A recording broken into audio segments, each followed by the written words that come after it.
tous, désolé de ce petit souci. Je n'ai pas réussi à me connecter à la réunion. J'ai dû redémarrer. Teams ramé au démarrage. Enfin bon, bref, les petits soucis du quotidien et du direct. Donc, je vous propose qu'on commence tout de suite.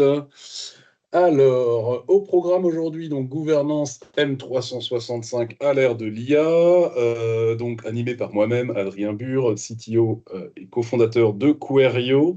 Je suis également accompagné de Flavie et de Mathieu, qui est Digital Champion, pour animer cette session.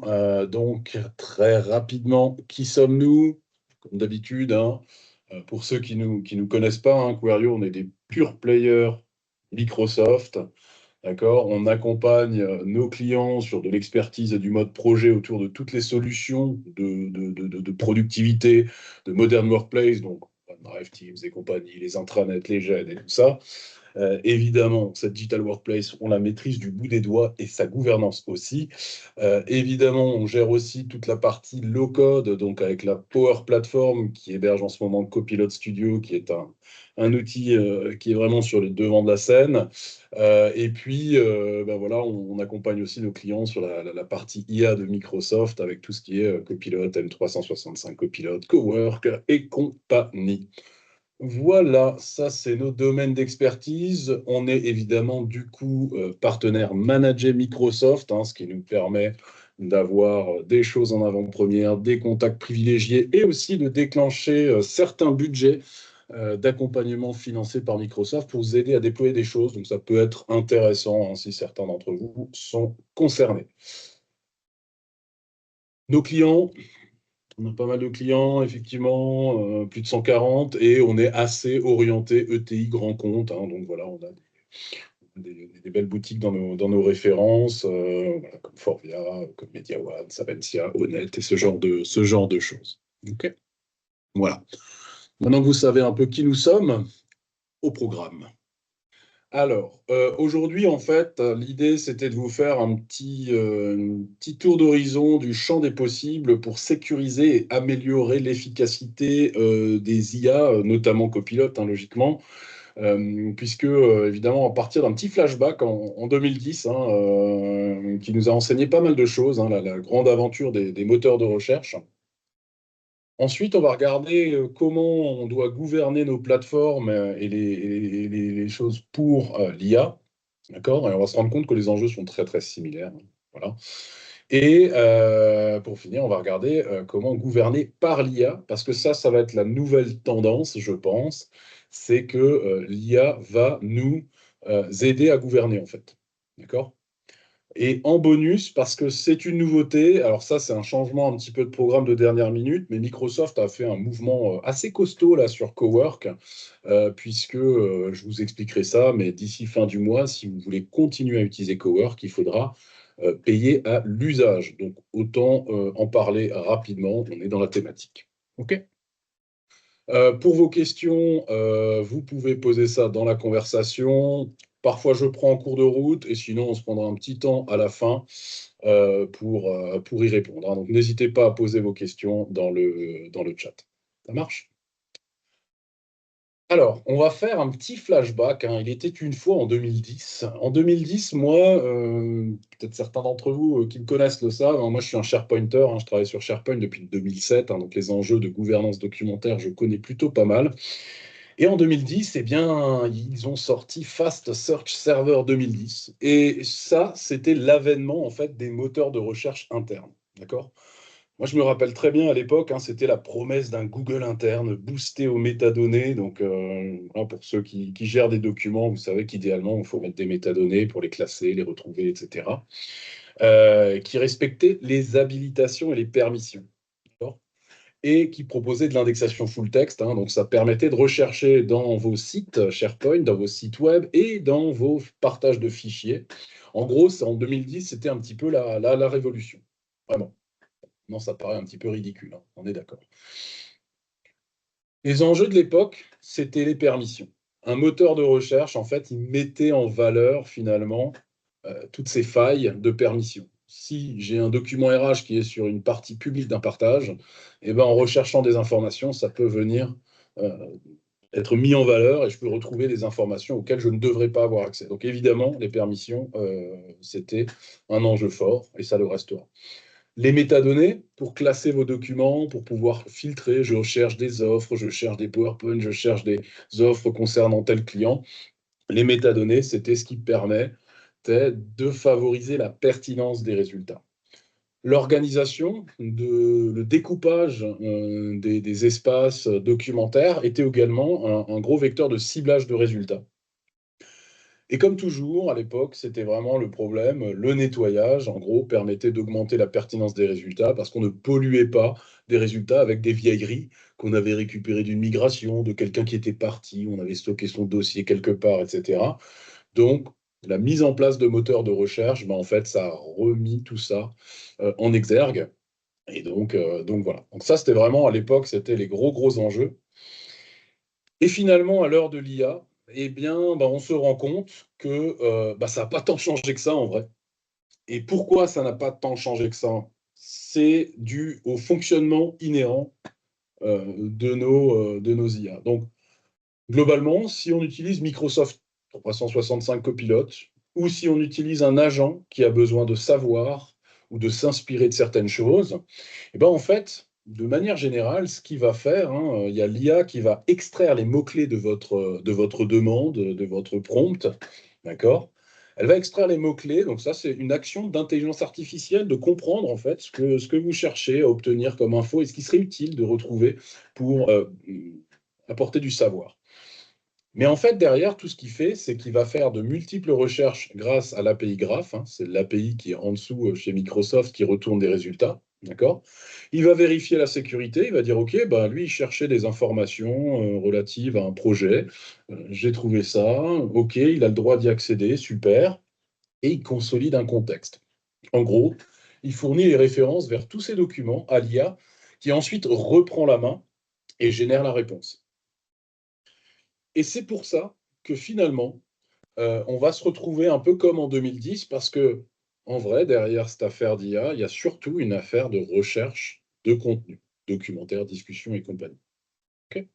Donc, c'est vraiment les mêmes enjeux. Alors, qu'est-ce qui a changé entre 2010 et maintenant?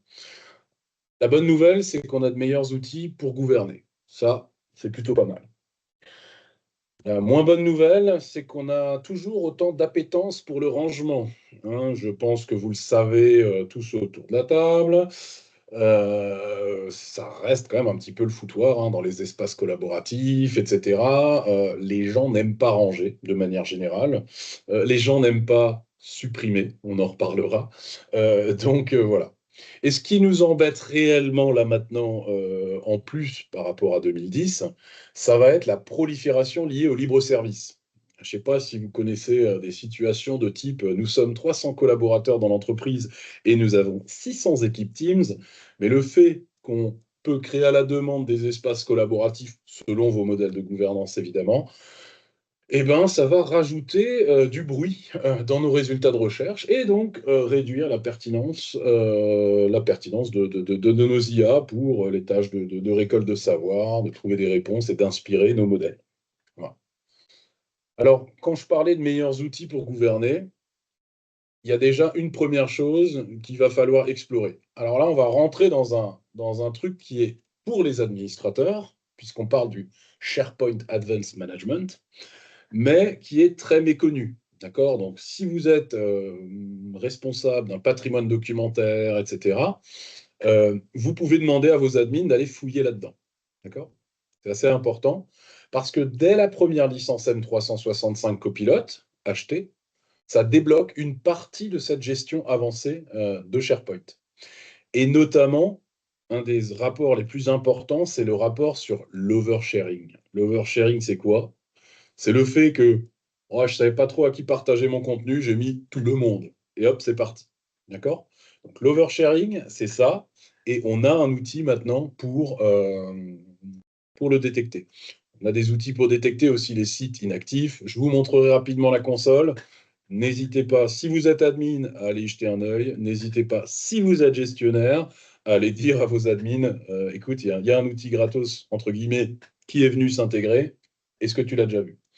Le reste, on va voir d'autres fonctionnalités rapidement, mais c'est une licence par utilisateur pour tous vos utilisateurs. Ça peut coûter cher. Donc, pour les travaux de grande envergure, il existe des alternatives, hein, comme ShareGate avec Copilot et PowerShell. On peut très vite faire des outils de reporting et de nettoyage automatisé. D'accord? Alors, en deux mots, hein, la gestion avancée de SharePoint, le panneau qui va vous être accessible d'un point de vue admin, et du moment que vous avez votre première licence Copilot M365 dans l'entreprise, ça va être effectivement ce genre d'interface-là, où l'on va pouvoir voir notamment des sites qui nécessitent une attention toute particulière. D'accord? Donc là, je vois que j'ai 86 sites qui nécessitent votre attention. Alors, vous le savez, hein, j'ai dit que l'humain n'avait pas une forte appétence pour le rangement. Côté Querio, on est aussi humain, donc on a aussi un peu de travail à faire encore. D'accord? Mais globalement, on va pouvoir retrouver ici très rapidement les sites inactifs. On va pouvoir voir les sites qui sont orphelins. Il n'y a plus de propriétaires pour maintenir les permissions. D'accord? Et ça, quand je dis site, je parle aussi des équipes Teams, d'accord? Puisque derrière chaque équipe Teams, il y a un site SharePoint. Quand vous mettez un document dans Teams, c'est dans un site, d'accord? Donc, les petits orphelins qui sont plus là, ben, ça veut dire que ils sont pas gérés en termes de permission et peut-être qu'on a de nouveau des scénarios de surpartage. Voilà. Et puis, dans les notions de partage excessif, hein, on va retrouver notamment bah, quand il y a des gens qui bricolent les permissions un peu de manière détaillée et après on ne sait plus le gérer. Tous les, excusez-moi, tous les sites qui seraient ouverts à toute l'entreprise, on va les retrouver ici. Et les personnes qui partagent des liens, on va dire, on va pouvoir retrouver ce genre d'informations. D'accord? Donc tout ça, l'idée, c'est d'exécuter cette évaluation, de retrouver les choses et de se dire, attends, alors, qu'est-ce qui est relatif au cycle de vie de mon site, donc les orphelins, les sites inactifs, les partages excessifs. Et ensuite, derrière, on peut télécharger ces rapports Excel et on verra plus tard qu'on peut aussi tout simplement ensuite utiliser l'IA pour me donner des recommandations. D'accord? Donc l'IA va pouvoir nous aider à gommer. Et puis derrière, on va retrouver toutes les fonctionnalités avancées de cette plateforme SharePoint Advanced Management, parce que derrière, on pourra mettre des notions de cycle de vie du site, savoir automatiser quand un site il est plus actif, ben, qu'est-ce qu'on fait? On l'archive, on le supprime, voilà.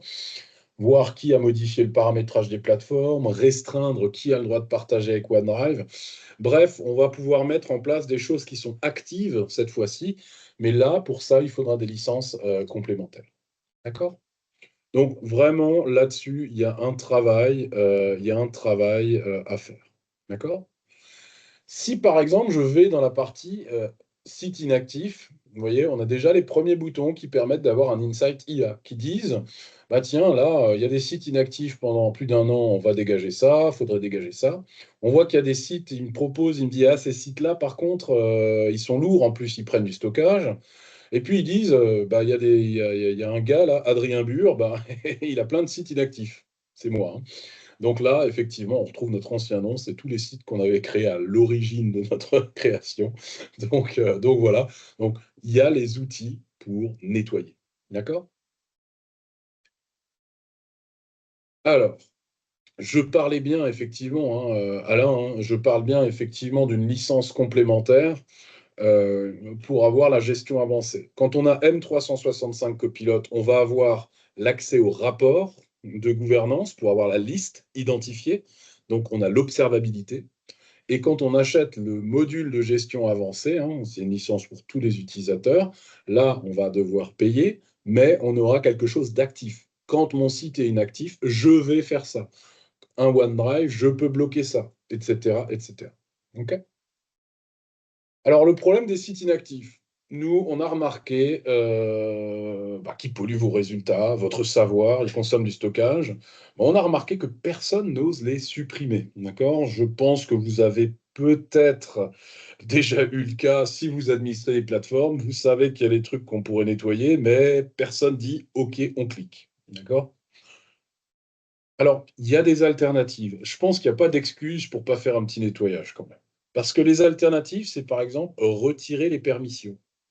Si vous prenez un site, une vieillerie, Bon, prenez une vieillerie, vous enlevez les permissions de tout le monde, vous la gardez dans un coin, ça fonctionne. Le problème, c'est que vous altérez. Si jamais il faut le remettre en service, il faudra redonner les permissions à tout le monde. Il y a une autre alternative qui est charmante. Alors, elle prend un peu de temps avant d'être appliquée, mais c'est l'exclusion de la recherche.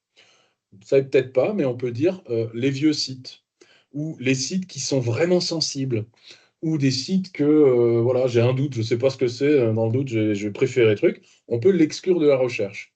Et qu'est-ce que ça veut dire, l'exclure de la recherche? Eh bien, en fait, ça veut dire que votre IA qui fait une recherche, elle ne va plus le retrouver.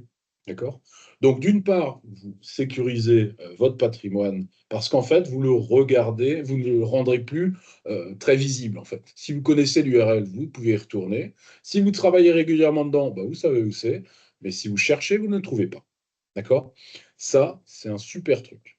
OK? Voilà. Et effectivement, le fait de supprimer les permissions a ça d'être intéressant. On regarde s'il y a quelqu'un qui se manifeste. Et très souvent, on se rend compte que personne ne se manifeste. Donc, dans ces deux cas, hein, on stocke toujours, mais au moins, je ne pollue plus mes résultats de recherche. Et puis, voilà. Alors, aussi, un autre vecteur, hein, tips pour les pros, hein, ceux qui craignent de supprimer, hein, normalement, un SharePoint online, hein, ça se sauvegarde aussi. Hein, d'accord? Il faut avoir de la sauvegarde. C'est pas parce que c'est dans le cloud qu'on ne sauvegarde pas.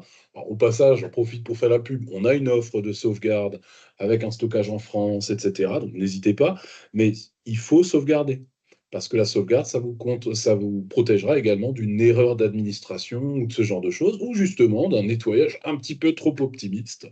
Donc voilà, n'hésitez pas à sauvegarder vos plateformes, hein, vous les admins, pour que ça fonctionne. OK? Voilà.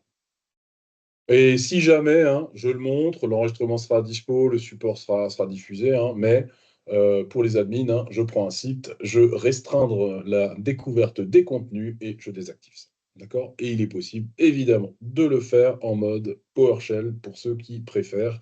Quand on a 100 sites à exclure de la recherche, c'est plus simple en ligne de commande. OK? Ensuite, il y a l'épineux chapitre de Purview. Alors, Purview, comment dire? C'est un truc qui fait peur, parce que c'est compliqué à mettre en œuvre. En fait, ça permet de sécuriser vos données grâce à des étiquettes. C'est quoi une étiquette? Alors, j'aurais peut-être dû mettre une petite capture là, mais en gros, je vais dire ce document-là, il est top secret. D'accord? Ça se fait depuis Word pour le document, ou depuis PowerPoint, hein, et on dit celui-là, il est top secret. S'il est top secret, en fait, il va être peut-être chiffré. Je ne pourrai pas l'envoyer à un utilisateur externe, par exemple. D'accord? Et donc, on ne protège plus l'emplacement, mais le document lui-même. Et dans ce cas-là, c'est fort sympathique parce que c'est un des meilleurs remparts contre le shadow AI. Si mon document est protégé, c'est un document RH, j'ai l'habilitation RH, je peux l'ouvrir, je suis connecté. Je prends ce document qui est donc chiffré, je le balance dans un chat GPT public, ce qu'il ne faut pas faire. Mais bon, je le fais quand même. Le chat GPT public ne pourra pas le lire parce qu'il n'est pas capable de déchiffrer le document. D'accord? Donc, protéger le document, c'est vraiment important. Par contre, souvent, définir une stratégie d'étiquetage et d'étiqueter tout le patrimoine de l'entreprise, c'est des projets qui peuvent durer des mois, voire des années. On l'a vu, j'ai des clients avec qui on sait, ça arrivera l'année prochaine, etc. C'est compliqué. Ou vous êtes une organisation de plus petite taille et vous n'avez pas les moyens, on va dire, de vous lancer là-dedans. Si vous avez des licences M365 E3 ou idéalement E5, mais en E3, vous pouvez déjà faire comme ça. L'astuce, quand c'est trop compliqué, c'est de protéger les joyaux de la couronne avec un jeu d'étiquettes simple. Vous avez un labo de R&D, vous mettez une étiquette secret R&D. Vous avez un labo RH, vous mettez une étiquette secret RH. Et vous l'appliquez. Et vous dites aux collaborateurs qui sont propriétaires de ce savoir, propriétaires de cette propriété intellectuelle, les gars, maintenant, il faut étiqueter vos documents. Si jamais ça dérape, ça sort, au moins, vous êtes protégé. Et ça va aller jusqu'à je le prends sur une clé USB, je le lis chez moi, ça ne marche pas. D'accord? Donc, faire des étiquettes, c'est déployer une stratégie de labelling à l'échelle d'une entreprise, c'est un travail parfois titanesque, mais peut-être qu'il y a des quick wins à atteindre avec, en ciblant vraiment les joyaux de la couronne. Les choses que si ça sort, vous allez avoir des gros problèmes. D'accord? Soit juridiques, soit concurrentiel, etc. Et ben mettez quelques étiquettes dessus, ça vous facilitera la vie et ça vous sécurisera rapidement. Ok? Pareil, si ça intéresse, hein, nous on gère à peu près ce truc, donc n'hésitez pas à nous. Alors, je vois, Farida, la question entre la solution la plus simple et effectivement, dans les deux cas, on utilise des étiquettes. En fait, c'est une bonne question parce que créer des étiquettes, c'est pas compliqué. D'accord? Ce qui est compliqué, c'est de définir qu'est-ce qui est secret, qu'est-ce qui n'est pas. Ce qui est compliqué, c'est quand on a 1000 collaborateurs, c'est d'expliquer à ces 1000 collaborateurs qu'à partir de maintenant, il faut étiqueter. Donc il y a une conduite du changement qui est forte à faire. Il y a des contrôles qui sont forts à faire. Et en fait, on se rend compte que chaque métier va avoir besoin de son jeu d'étiquette à lui. Donc il faudra concevoir tout ça avec les métiers. Et en fait, c'est pas que c'est compliqué, en vrai, c'est que c'est fastidieux, ça prend un temps fou. D'accord?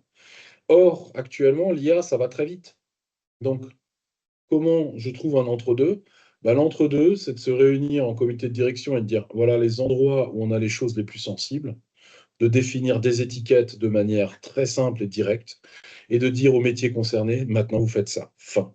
En gros, c'est plus sur la démarche que ça va être plus simple de raisonner sur je protège et je ma couronne, plutôt que sur la complexité réellement technique. D'accord? Voilà. Bon, ça permet d'obtenir rapidement une posture de cibler les contenus les plus sensibles. Et aussi, derrière, alors, on ne peut pas tout développer dans un webinaire de ce type, hein, mais au-delà de la gouvernance de données, hein, on va avoir des possibilités de blocage d'IA tierces. Par exemple, avec Defender for Cloud, si vous avez les licences ou si vous avez un CASB, il est possible de blacklister l'accès à Gemini, etc., DeepSeek et compagnie, pour les postes de travail de votre entreprise. C'est un peu bourrin, au passage, il faut proposer une alternative, hein. On n'enlève pas aux gens une fonctionnalité si on n'a pas une alternative type copilote qui est déployée.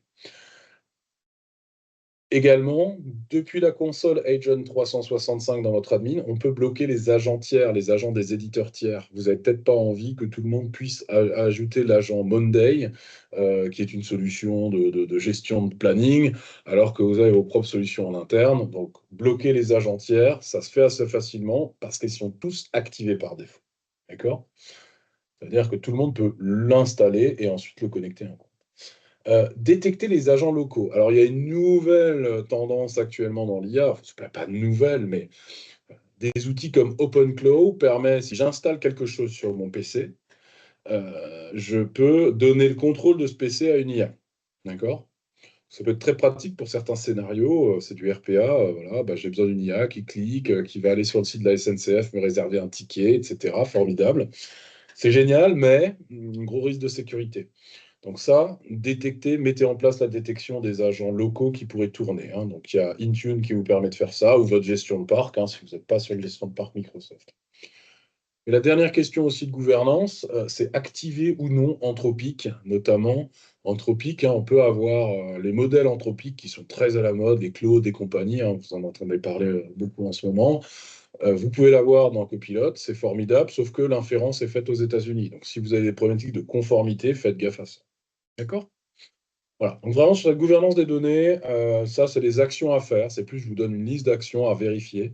Voilà. N'hésitez pas à les développer et à arbitrer si vous y allez ou non.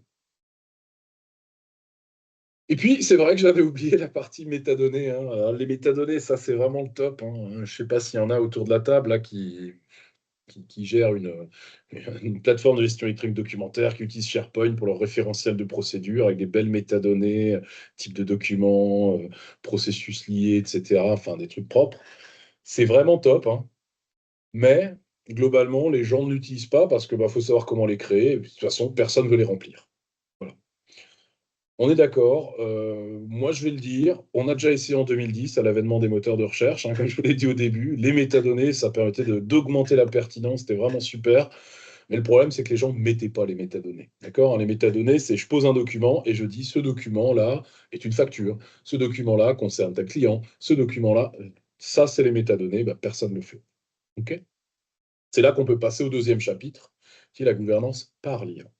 OK. La gouvernance par l'IA, il faut savoir qu'on va avoir, alors au-delà, on est encore dans des previews, on est encore dans des choses un petit peu, voilà, on va avoir Copilot dans SharePoint, d'accord?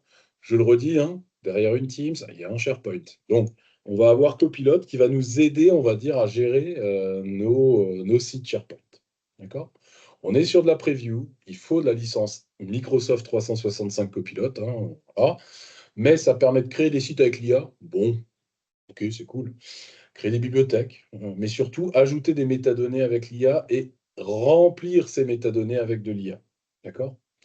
Et ça, je pense que ça pourrait remettre en piste le fait de mettre des métadonnées, alors que finalement, on est une petite équipe. On n'a pas beaucoup réfléchi à cette affaire de gestion documentaire, mais grâce à ça, vous allez pouvoir mettre des métadonnées en place. Et ça fonctionne de ce type-là, vous allez voir.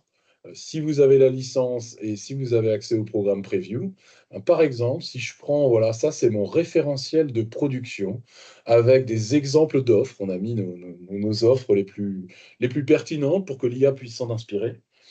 Et derrière, on a ajouté des colonnes, voilà, des métadonnées. Donc, vous avez les documents qui sont ici. Et l'IA va lire ces documents, nous dire, bah, écoute, vu ces documents, moi, je te conseille de dire que ce document est relié à un client, à un projet et à un type de document. Et il va me proposer derrière il va me proposer des métadonnées et surtout une requête de remplissage. Donc, ça veut dire on va dire, écoute, ce document-là, tu vas lire dans l'entête la référence et tu vas mettre la référence du document en métadonnées. Alors, pour les documents, tu prendras aussi la référence projet, celle-là, tu la trouveras à tel endroit. Et le type de doc, ben, écoute, c'est en fonction de machin, machin. Donc, on va pouvoir personnaliser la lecture des documents et l'injection des métadonnées. Comme ça, un utilisateur qui pose un document, ben, il n'a plus à renseigner ses métadonnées. D'accord? Donc ça, c'est vraiment maintenant, on rentre tout doucement dans cette ère où on essaye d'aider l'IA avec la gouvernance et l'IA va venir nous aider à gouverner la plateforme. Ok. Il y a d'autres cas qui vont se développer. Pour l'instant, c'est encore un peu balbutiant. Si je suis un admin, je vous ai parlé de la partie SharePoint admin. Bah, en tant que SharePoint admin, je peux avoir maintenant, bah, si j'ai une politique de site inactif et que je sais que j'ai tant et tant de sites inactifs, je vais pouvoir dire, ben, donne-moi la liste de mes sites inactifs. OK, d'accord, j'ai la liste des sites inactifs. Et fournis-moi un script PowerShell prêt à l'emploi pour télécharger tout ça et le mettre dans un espace ailleurs, un zip que je mets dans mon système d'archivage électronique, mon SAE. D'accord? Donc là, on est nouveau dans un cas où la plateforme est observable, ce qu'on n'avait pas trop en 2010, hein. Et derrière, je peux demander à l'IA, bah, écoute, tu vois pas des sites qui sont partagés à plein de monde et qui pourraient contenir de la donnée sensible. L'IA va chercher, elle va dire, ah là, il y a du RH. Et ensuite, sur cette liste-là, vous allez pouvoir, par exemple, désactiver la recherche. D'accord? En disant, bah, si tu veux bien, sors-moi un script PowerShell. Pour l'instant, on est encore en train de se dire, sors-moi un script PowerShell. Plus tard, un admin pourrait dire à l'IA, écoute, mets-moi ces sites-là en lecture seule. D'accord? À nouveau, on est au tout début, mais je pense que les admins autour de la table doivent le savoir que ça arrive, et les utilisateurs, à nouveau, doivent savoir qu'ils peuvent commencer à demander ces informations-là euh, à leur collaborateur. OK. En attendant le grand nettoyage, parce que là, on se dit des belles choses, c'est génial, il y a du travail. En attendant le grand nettoyage, nous, ce qu'on préconise à nos clients. Alors, quand je dis on préconise à nos clients, à défaut de nettoyage, et souvent à une échelle d'une direction d'un service. Si un service se voit doté d'une licence M365 Copilot et peut avoir donc utilisé l'IA pour générer des documents, etc. Nous, ce qu'on conseille à cette direction-là, à cette entité métier ou à ce groupe de personnes qui a un intérêt commun, première chose, mettre en place un référentiel métier. Je vous ai montré tout à l'heure, là, rapidement, il y avait un de mon espace, la prod. C'est l'espace chez Querio où j'explique à tous les collaborateurs comment on travaille, comment on fait un chiffrage, etc. Voilà, on le formalise, d'accord? On prend son temps, ça permet déjà de formaliser ça, c'est super pour les nouveaux arrivants, et vous pouvez donner à manger ça à votre IA pour qu'elle comprenne comment vous travaillez. Deuxième étape, isoler les golden docs, les documents en or. Vous avez vu tout à l'heure, j'ai mis un espace où j'ai mis les super exemples, les trucs on est fier d'avoir produits, les belles offres qu'on a produites pour nos clients. Pareil pour dire à notre IA, écoute, produis-moi une offre et va voir dans ce dossier-là pour regarder comment on travaille. D'accord?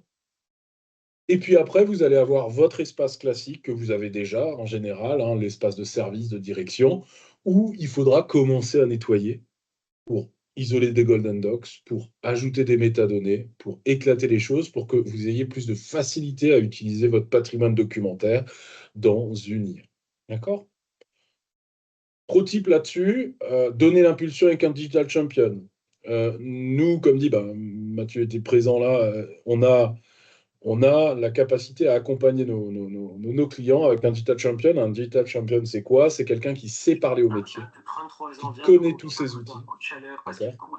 Et qui connaît ces outils, et en fait, qui va pouvoir aller voir chacun des métiers et leur dire, voilà, tu n'es pas satisfait de la pertinence de ton IA? Écoute, regardons comment tu es organisé. OK, isolons les Golden Docs, etc. OK, parfait. On va te mettre ça en place. On te montre ensuite comment utiliser Copilot avec cette nouvelle stratégie et ensuite continue à nettoyer. D'accord? Donc, former quelques personnes à cette pratique-là dans vos équipes et ensuite diffuser la bonne parole. Et normalement, vous allez très nettement améliorer la situation. OK? Voilà. En tout cas, nous, c'est comme ça qu'on propose, on procède. Et donc, effectivement, hein, Farida, bonne question, hein, si c'est dispersé entre plusieurs sites, on pourrait éventuellement dire qu'on étiquette ces documents en tant que référentiel métier. Donc oui, tout à fait. On pourrait imaginer dire qu'on a notre propre référentiel de métadonnées avec quelques colonnes communes et qu'on les diffuse sur tous les sites pour faire en sorte ensuite que l'IA les remplisse proprement. Donc, il y a un peu plus de travail, mais c'est tout à fait faisable. Voilà. OK? Il faut regarder de ce qu'on appelle du côté des content types et du côté des métadonnées gérées qui permettent de partager une taxonomie à l'échelle de l'entreprise et ensuite utiliser la fonction d'étiquetage. OK. Voilà. C'est des sujets qu'on pratique régulièrement.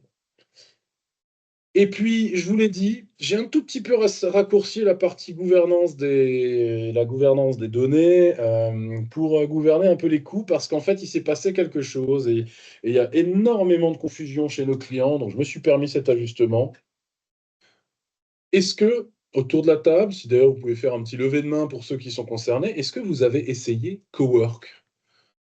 C'est l'outil de Microsoft hein, qui est intégré à M365 Copilot qui permet de faire des tâches complexes. Je peux lui dire, ah, je suis en train de préparer un webinar, crée-moi un dossier, génère-moi, propose-moi, etc. Est-ce que quelqu'un autour de la table a déjà utilisé Cowork? Si c'est le cas, il faut savoir que Microsoft a dit au milieu du mois de juin, Cowork est maintenant disponible pour tout le monde. Avant, c'était en programme Frontier. Avant, c'était en preview, en essai. C'est disponible pour tout le monde, pour tous ceux qui ont une licence M365 Copilot. Sauf que, sauf que, eh ben, ça devient payant au 30 juin. D'accord? Ça devient payant à l'usage. Donc, au 30 juin, on a un joli petit message ici. Là, c'était ce matin. Hein. Il reste 5 jours pour configurer cette fameuse facturation à la demande. D'accord? Donc, Cowork est extrêmement puissant. On l'a essayé pour ceux qui ont adopté le programme Frontier, ont pu l'essayer depuis quelques mois. On a certains clients qui ont essayé même à des niveaux CODIR, COMEX, etc. Les conclusions sont que c'est extrêmement pertinent. Ça fait enfin de belles présentations PowerPoint. Ça permet de générer du code. Ça permet de vraiment faire des choses assez fortes, hein, des maquettes animées pour faire un proof of concept. Sauf que maintenant, il va falloir, en plus de M365 Copilot, pour disposer de Cowork, il va falloir la licence utilisateur et également une Cowork Billing Policy qui permet donc à l'administrateur de distribuer des crédits. D'accord? Et ces crédits-là, bah voilà, je vais dire, au RH, je donnerai 10 000 crédits, au marketing, 20 000 parce que vous générez souvent des images, à la R&D, 30 000 parce que bah, vous faites du code. Et ensuite, on pourra dire, bah, chaque utilisateur peut consommer au maximum 2 000 crédits. Et puis voilà. Donc c'est limité, c'est limitable en tout cas. C'est limitable, mais a fortiori, ça va arrêter de marcher d'ici la fin du mois si vous n'avez pas créé de billing policy. D'accord? Donc, Cowork, très bel outil, mais ça devient payant. Et combien ça coûte? Simplement pour vous donner un ordre d'idée, un démonstrateur avec une maquette et du code, imaginons, bah là en l'occurrence, on essayait de faire une solution de gouvernance des coûts, offrir un tableau de bord à nos clients. On voulait faire une maquette, se projeter, la rendre cliquable, faire une spécification. Ça nous a coûté 30-40 euros. Un webinar, alors pas celui-là, parce que moi je fais mes slides à la main. Je suis un petit peu à l'ancienne là-dessus, ça m'aide à réfléchir. Mais un webinar, ça peut coûter jusqu'à 10 euros, le temps de faire générer son PowerPoint, de discuter avec lui, d'organiser les choses, etc. Bah, on peut avoir jusqu'à 10 euros. La grande question, c'est est-ce que j'ai gagné du temps? Dans les deux cas, on a gagné énormément de temps. Donc en vrai, nos 30, 40 euros, 50 euros pour ces deux use cases, ça nous va. Mais, en tout cas, il faut savoir que ça devient payant. Voilà, pour ceux qui ont déjà commencé à l'utiliser. Et pour ceux qui veulent l'utiliser, il faudra aussi. Voilà. OK? Voilà, donc c'est la petite nouveauté. Et de manière générale, hein, ça va suivre une tendance qui est que les IA vont devenir de plus en plus chères parce que les investissements sont massifs et donc la gouvernance des coûts, ça va être le prochain challenge. On ne peut pas vendre des abonnements à 20, 30, 40 euros en illimité et être rentable. Il faut partir de ce principe-là. C'est valable pour Microsoft, c'est valable pour Anthropic, c'est valable pour Mistral, c'est valable pour tout le monde. Ça va coûter de l'argent, donc il va falloir gouverner nos coûts et il va falloir établir des règles d'or. On a commencé à édicter un certain nombre de règles d'or pour Cowork. Si vous ne l'avez pas essayé, je vous invite à l'essayer, à mettre un petit budget pour voir ce que ça fait. C'est vraiment top. Mais surtout derrière, de vous imaginer combien ça pourrait vous coûter. Et donc, on n'utilise pas Cowork pour tous les cas d'usage. Voilà. On choisit un modèle selon sa complexité de ce qu'on veut faire, pas d'usage personnel, parce que l'entreprise va être facturée. On utilise la commande cost pour vérifier la consommation. La limite de budget est appliquée au niveau groupe et intellectuel. Bref, on va devoir mettre des barrières, mettre des normes et des règles pour facturer les besoins d'IA de nos collaborateurs. Okay. Donc, sachez-le, et je pense que ce soit chez Microsoft ou ailleurs, ça va être l'enjeu des 6 prochains mois. Comment je fais en sorte de maîtriser mes coûts IA, de les refacturer, éventuellement à mes filiales si vous en avez, etc., dans des conditions qui permettent de booster réellement la productivité des collaborateurs. Ok. Voilà. Est-ce qu'il y a encore des questions? On est 2 minutes avant la fin, timing respecté. Est-ce qu'il y a encore des questions particulières? N'hésitez pas dans le chat, je vois personne écrire. Hop, je regarde. Voilà. Eh bien, écoutez, si c'est bon pour vous, je vous souhaite à tous une très bonne, mais un petit peu chaude journée, hein, je pense. N'hésitez pas à revenir vers nous. On connaît tous ces mécanismes, on peut vous aider. Et surtout, on sait aussi faire des choses un peu pragmatiques sans lancer les grands chantiers titanesques. Donc, n'hésitez pas. Contactez-nous. Allez, merci à tous. Très, très belle journée. Au revoir.